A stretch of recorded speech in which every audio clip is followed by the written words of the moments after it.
வணக்கம். இன்னைக்கு my home my கிச்சன்ல வெஜிடபிள் குருமா எப்படி செய்யறதுன்னு பார்க்கலாம். வெஜிடபிள் குருமா செய்யறதுக்கு ஒரு பவுல்ல 1/2 கப் காஞ்ச பச்சை பட்டாணி சேர்த்து 2 கப் தண்ணி ஊற்றி 8 மணி நேரம் ஊற வச்சுக்கோங்க.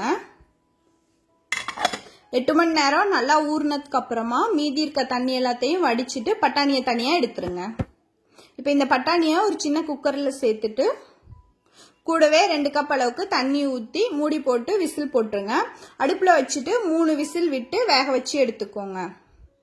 3 விசில் வந்ததுக்கு அப்புறம் அடுப்பு ஆஃப் பண்ணிட்டு கொஞ்ச நேரம் கழிச்சு ப்ரெஷர் போயிடுச்சா நல்லா செக் பண்ணிட்டு அதுக்கப்புறம் குக்கர் ஓபன் பண்ணி வெந்த பச்சை பட்டாணியையும் தண்ணியும் தனியா பிரிச்சு எடுத்து வச்சிருங்க. நீங்க ஒருவேளை ஃப்ரெஷ் பச்சை பட்டாணி இல்லைன்னா ஃப்ரோசன் பச்சை பட்டாணி யூஸ் பண்ணீங்கன்னா அது வந்து 1 கப் அளவுக்கு எடுத்துக்கோங்க. அந்த 1 கப் பச்சை பட்டாணிக்கு 2 கப் அளவுக்கு தண்ணி ஊற்றி குக்கர்ல ஒரே ஒரு விசில் மட்டும் வேக வச்சு எடுத்து இந்த மாதிரி பட்டாணியும் தண்ணியும் தனியா பிரிச்சு எடுத்து வச்சிருங்க. இப்போ இது அப்படியே இருக்கட்டும். அடுப்புல வேற ஒரு பாத்திரம் வச்சுட்டு 3 டேபிள் ஸ்பூன் எண்ணெய் சேர்த்துக்கோங்க. எண்ணெய் நல்லா சூடான பிறகு 2 ஏலக்காய் 2 கிராம்பு ஒரு பெரிய துண்டு பட்டை சேர்த்து எண்ணெயில 2 பரட்டிக்கோங்க. எண்ணெயில கொஞ்சம் நல்லா வறுபட்டதுக்கு அப்புறம் பொடி பொடியா நறுக்குனா 1 கப் பெரிய வெங்காயம் சேர்த்துக்கோங்க. கூடவே நீளமா கீறின 2 பச்சை மிளகாய் சேர்த்து நல்லா வதக்குங்க. வெங்காயம் நல்லா பொன்னிறமாகிற வரைக்கும் வதங்கினதுக்கு அப்புறம் 2 ல இருந்து 3 டீஸ்பூன் இஞ்சி பூண்டு விழுது சேர்த்துக்கோங்க. இஞ்சி பூண்டு விழுது நல்லா வதங்கினதுக்கு அப்புறம் பொடி பொடியா நறுக்குனா 1 கப் தக்காளி பழம் சேர்த்துக்கோங்க.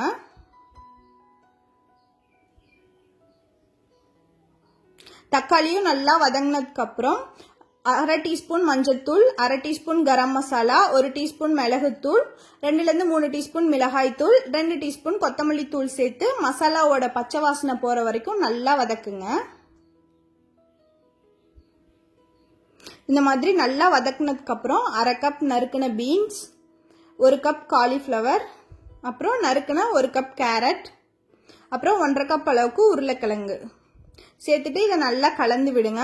உங்களுக்கு எந்த காய்கறியோட அளவு அதிகமா வேணுமோ அதுக்கு தகுந்த மாதிரி நீங்க மாத்திக்கலாம். இப்போ இது கூடவே 1 டீஸ்பூன் அளவுக்கு உப்பு சேர்த்துட்டு நல்லா கலந்து விடலாம்.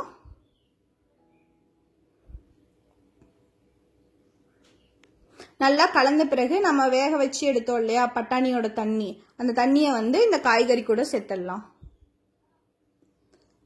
சேர்த்துட்டு நல்லா கலந்து விடலாம். இப்போ இந்த தண்ணியில தான் காய்கறியை வேக வைக்க போறோம். அதனால நீங்க பட்டாணி வேக வைக்கும் போது கொஞ்சம் நிறைய கூட தண்ணி சேர்த்துக்கலாம். இப்போ இதை மூடி போட்டு மூடிட்டு 10 நிமிஷம் மீடியம் ஹீட்ல வேக வச்சிடலாம். அது வெந்துட்டு இருக்க டயத்துல ஒரு சின்ன மிக்ஸி ஜார்ல 1/2 கப் துருவன தேங்காய் சேர்த்துக்கோங்க. கூடவே 4 முந்திரி பருப்பு, 1/4 டீஸ்பூன் கசகசா, 1/2 டீஸ்பூன் ஜீரகம் சேர்த்துட்டு கொஞ்சமா தண்ணி ஊற்றி ஒரு 5 நிமிஷம் தண்ணியில ஊற விட்டுட்டு அதுக்கப்புறம் நல்லா மைய அரைச்சி எடுத்துக்கோங்க தேங்காவை. இப்போ இது அப்படியே இருக்கட்டும். 10 நிமிஷம் காய் வெந்துருச்சு. இப்போ நம்ம வேக வச்ச பட்டாணியை உள்ள சேர்த்துட்டு நல்லா கலந்து விடலாம்.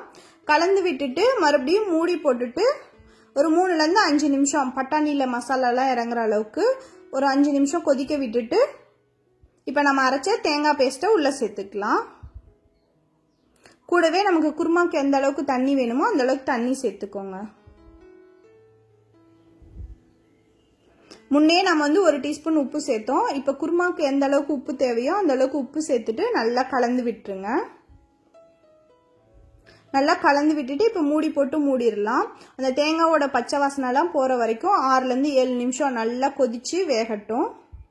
அப்புறம் இப்போ பொடி பொடியா நறுக்குன கொத்தமல்லி தழை சேர்த்துட்டு நல்லா கலந்து விட்டுருங்க. நீங்க தேங்காய் அரைக்கும் போது உங்களுக்கு முந்திரி பருப்பு கசகசாவும் வேணும்னா சேர்த்துக்கலாம், வேணாட்டி விட்டுறலாம்.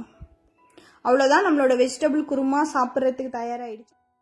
இந்த வெஜிடபிள் குருமா சப்பாத்தி கூட சாப்பிட்றதுக்கு ரொம்ப நல்லா இருக்கும். அதே மாதிரி சாதத்து கூட சாப்பிட்றதுக்கு ரொம்ப நல்லா இருக்கும். இந்த வெஜிடபிள் குருமாவை உங்க வீட்டுல செஞ்சு பாருங்க. அப்புறம் உங்களுக்கு இந்த சமையல் வீடியோ பிடிச்சிருந்தா மை ஹோம் மை கிச்சனுக்கு சப்ஸ்கிரைப் பண்ணுங்க.